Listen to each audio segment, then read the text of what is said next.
Probability creates area. So not just space at the edge is expanding outward and faster, for example, but within it is moving, right?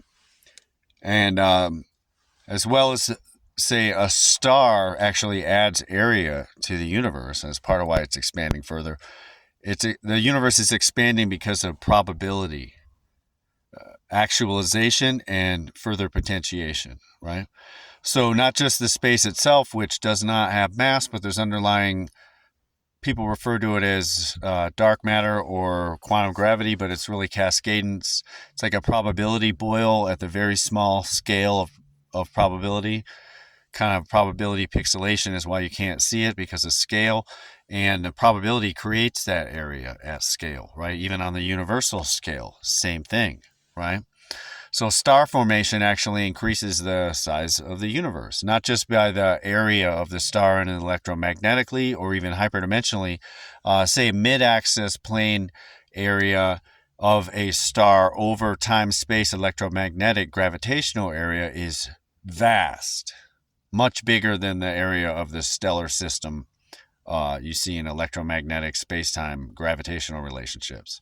And this is how stars, planets can have things to do with each other or interactions and actually be part of a hyperdimensional grid that has so much power for its area that it doesn't happen in space-time. So you can't see energy flowing between stars, right? But the reason is the power to the area is so vast, it does not exist in space-time. And those areas are interstellar. They're light years across, right? They're huge, but they're not electromagnetic relationships. So they cover, in relation to space-time, vast areas that are way beyond gravitational electromagnetic reach. And but they exist simultaneously and overlay with those, right? And that probability potentiation of that grid, etc., even it's part of star formation. That same grid actually adds area to the universe, space-time itself, and not just the thing itself and its electromagnetic and even hyperdimensional overlay areas adding to it, potentiation, right? Probability of those hyperdimensional burgeoning to express increases the speed and the movement, right? But because the power is continuing to be distributed, it's not residual entropic. But the movement, say, of a star through that moving space is also greatly increasing probability avenues and pathways, which create area.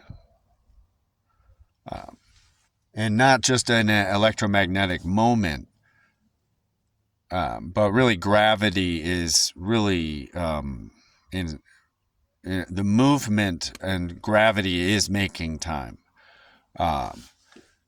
The gravity moving through area, space area, is time. The movement of space is time. And time is really a rate. And that has to do with the size of the universe, actually. And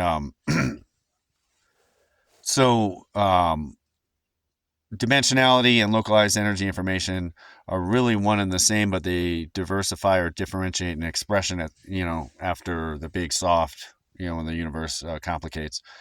But your microcosms are adding area to the overall. It is additive, right? But there's a multiplicative aspect as well, and that's how it could increase, is because there's so much more possibilities with any one thing, right?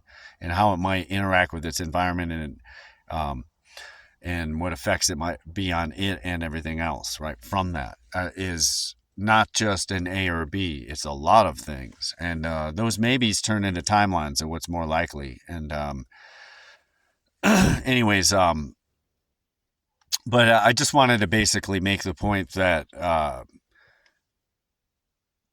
probability creates space-time area.